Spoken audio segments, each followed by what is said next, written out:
Hey you and welcome to this video where I will help you out how to connect Rithmic right here in NinjaTrader. And if you want to do this, the first thing that you need to know is if you go right here to tools and we select right here settings, you need to enable the multi-provider because otherwise you can't connect other providers or in this way Rithmic. So enable this option, click on apply and then do OK. Then we go to connections and then we select right here configure.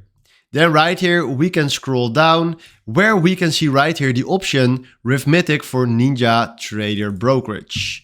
Then we have it right here, and if you click on it again, or sorry, right here, we can fill in right here, connect on startup, so we enable this, and then fill in right here your Rithmic username and password. And then the most important part comes right now, because at system you need to select right here your region that you are using.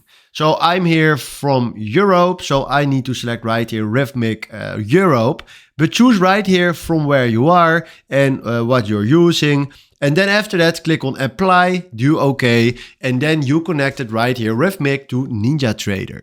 So hopefully this was exactly the video where I was looking for. Thanks for watching and have a wonderful day.